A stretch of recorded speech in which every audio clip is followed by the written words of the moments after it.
Fala galera, estamos aqui no segundo bloco com o nosso prefeito Juvenal Rossi. Estamos falando de Várzea Paulista. Vou fazer só mais uma perguntinha para entrarmos no âmbito estadual e no âmbito federal.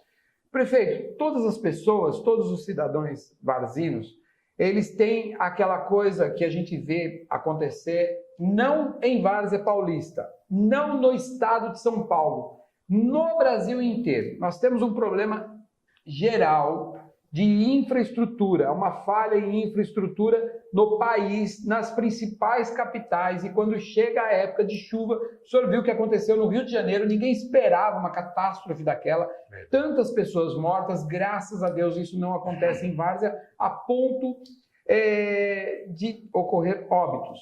Mas eu pergunto para o prefeito, está sendo feito alguma coisa na infraestrutura para o próximo período de chuvas, que a gente tem aí de dezembro até março, esse período que a gente não pode prever o que vai acontecer com o tempo, mas que saberemos que fatalmente terão muitas chuvas?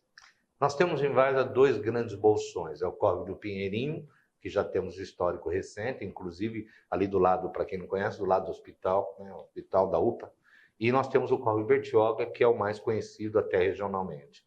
No Córrego do Pinheirinho, a licitação já está em andamento, inclusive, vamos desviar toda aquela água que desce da igreja e que desce da Praça da Liberdade. Sim. Vai haver um corte no asfalto no próprio viaduto, aproveitando os 5 milhões que nós já licitamos e que vamos recapear mais 56 ruas, inclusive aquele trecho do viaduto passando pelo Constantino, a Duque de Caxias. Então nós vamos fazer um corte, criar uma boca de lobo perto ali do Negros, restaurante, e atravessar toda essa água que desce da igreja e que desce da Praça da Liberdade, para que ela jogue do outro lado, sem antes ela descer ali no córrego do... Para não virar aquela... Não tem como, ela cai do lado de cá para atravessar, e aí você tem toda a chuva que vem do Mursa, de toda aquela região alta. Aí o córrego...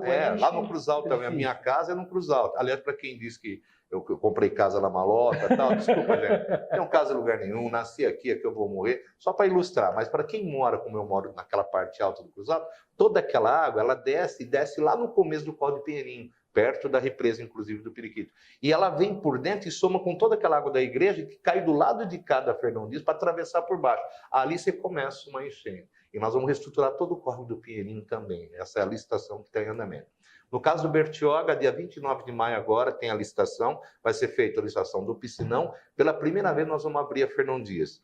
Vamos deixar claro aqui que se eu quisesse acabar com a enchente do Bertioga, que é o grande, eu deveria ter feito só o que era para ser feito. Abrir a Fernão Dias, lá tem 2 tubos de 1,5 metro, que dá 12,4 metros cúbicos de vazão. Nós vamos transformar aquilo para 54, são 3 aduelas de 2,20 por 2,20. Eu teria resolvido o problema, Sim. Só que eu ia sobrecarregar de vans e todos os moradores lá embaixo. Aí nós teríamos morte. Então, agora, nós já conseguimos todo o encaminhamento para abrir debaixo da estrada de ferro. E é esse projeto executivo... A vazão vai ser maior, logo nós não teremos a enchente. Então, agora nós vamos abrir... Ao mesmo tempo, nós vamos abrir, fazer o piscinão, abrir a Fernão Dias e fazer a vazão, aumentando a vazão debaixo da estrada de ferro e debaixo da marginal. Que é isso que também está sendo licitado o projeto executivo para isso. Qual a nossa previsão? Se tudo correr bem, se Deus continuar abençoando, eu acho que até o final do ano a gente acaba com essa enchente ali no Boa, aqui do lado do Boa, do McDonald's, que é a referência. Uma enchente que já vem há mais de 20 anos. Aqui eu quero fazer um registro. Loteadores que vêm nessa cidade, sem nenhuma preocupação, com impacto de vizinhança, isso é nada mais do que impacto de vizinhança. Sim, quando menino, nadava naquele córrego, vou falar aqui como caipira, corguinho que a gente nadava e batia peneirão na Lambari. Só que foi crescendo o loteamento, e ninguém se preocupou para onde vai essa água. Nós tivemos uma supressão de área vegetativa ali no Jardim Itália, que era... muito grande. Quem lembra do Jardim Itália, que era um morro, aí vocês vão lembrar que hoje é um grande loteamento, toda a área tomada e impermeabilizada. Isso faz com quê? Com que essa água venha e vá diretamente ao córrego. É por isso que eu gosto de conversar com você, não é por nada não, mas as pessoas têm que ter um pouquinho de visão macro das coisas. Eu me lembro que na nossa campanha, quando nós fomos adversários, você colocou uma visão macro muito coerente. Eu acho que isso é que faz a divisão de uma cidade. Quando você começa a pensar não na próxima eleição, mas na próxima geração. Sim, você não pode ter consequência de 48 meses, que é o que a maioria dos políticos fazem.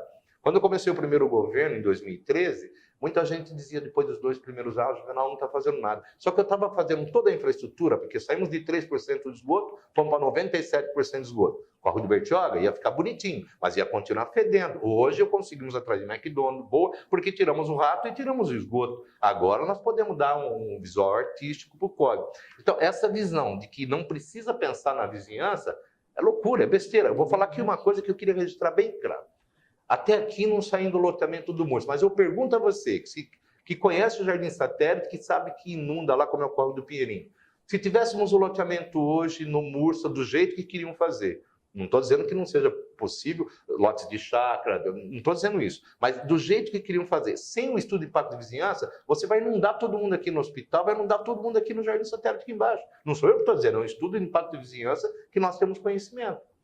Só que é muito importante entender que tem que pensar lá na frente. A visão macro de país, de mundo, como você tem, ela influencia no dia a dia. Ah, a Venezuela não tem nada a ver. Tem tudo a ver que pode subir o petróleo de novo. Então, se eles não forem bem, nós vamos mal também. Com certeza. Não é verdade, Padre? Isso faz parte. Nós hoje vivemos um mundo globalizado. Aliás, não existe mais aquela coisa de cidade individual. Exatamente. Várzea precisa de Campo Limpo e de Jundiaí, como Jundiaí precisa de Várzea e de Campo Limpo. Perfeito. Não existe aquela coisa... Por isso que eu torço para que Jundiaí vá bem, para que Campo Limpo vá bem, todo mundo vá bem, porque eu sei que o reflexo tem coisa que não tem fronteira, meio ambiente não tem fronteira. O que acontecer no Rio Jundiaí, lá em Campo Limpo, vai interferir com a nossa água. Com certeza. Aqui. Se houver uma grande empresa poluindo o Rio Jundiaí, Campo Limpo, vai passar por Várzea Paulista e chegar... Que hoje pega 100 litros por segundo para abastecer a cidade. Exatamente. E que lá na frente, passando o Jundiaí, 2, 3 cidades na frente, também pegam do rio para abastecer a cidade. Então, tudo tem a ver. Né? Não dá para pensar sozinho. Hoje não existe mais aquela coisa...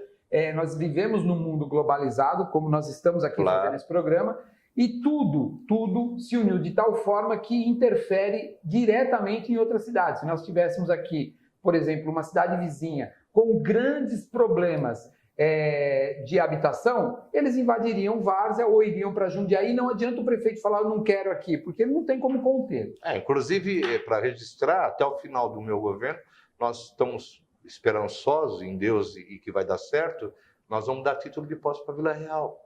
Mais de 30 anos que a Vila Real vem discutindo essa possibilidade, era chamado Sítio do Morro, lá em 94 vendeu-se para a Prefeitura de Várzea, tornou-se terras públicas, criou-se a Vila Real, mas eles nunca foram donos daquilo que era um deles, no papel, no documento não tem. Tanto que a maioria lá quer pagar tributo, quer pagar imposto, quer pagar lixo e não consegue pagar. Um povo ótimo, um povo bom que quer até colaborar, mas Lógico. Não pode, e tem direito a tudo, mas não pode, e aí você tem uma deficiência. E se Deus quiser, nós vamos estar fazendo, mas que sirva de exemplo, que foi uma ocupação que foi feita com contratos de gaveta, enfim, e começou a crescer, e não dá para ignorar que era um problema.